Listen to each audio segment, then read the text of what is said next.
ആകാശവാണി.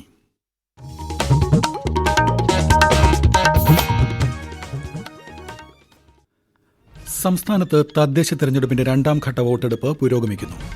തൃശൂർ മുതൽ കാസർഗോഡ് വരെയുള്ള ജില്ലകളിലെ ശരാശരി പോളിംഗ് ശതമാനം 43 കടന്നു. എല്ലാ ജില്ലകളിലും ഉച്ചവരെ 40% പോളിംഗ്. ഏറ്റവും കൂടുതൽ പോളിംഗ് മലപ്പുറത്ത്, കുറവ് കണ്ണൂരിൽ. വോട്ടെണ്ണൽ മറ്റന്നാൾ നടക്കും. പാർലമെന്റിന്റെ ഇരുസഭകളിലും നടപടികൾ പുരോഗമിക്കുന്നു. വന്ദേമാതരത്തിന്റെ 150-ാം വാർഷികവുമായി ബന്ധപ്പെട്ട ചർച്ചകൾക്ക് രാജ്യസഭയിൽ കേന്ദ്രമന്ത്രി JP നഡ്ഡ മറുപടി നൽകും. സംസ്ഥാനത്ത് ദേശീയപാത തകർന്ന സംഭവത്തിൽ കർശന നടപടിയുമായി national highway authority of India. വിവിധ റീച്ചുകളിൽ സുരക്ഷാ ഓഡിറ്റിനും 378 സ്ഥലങ്ങളിൽ മണ്ണ് പരിശോധനയ്ക്കും തീരുമാനം. ഡിജിറ്റൽ സാങ്കേതിക സർവകലാശാലകളിലെ VC നിയമനത്തിൽ സുപ്രധാന നീക്കവുമായി സുപ്രീംകോടതി. നിയമനത്തിനുള്ള പേരുകൾ മുദ്രവച്ച കവറിൽ ബുധനാഴ്ചയ്ക്ക് മുമ്പ് നൽകാൻ ജസ്റ്റിസ് ദൂലിയ കമ്മിറ്റിക്ക് നിർദ്ദേശം.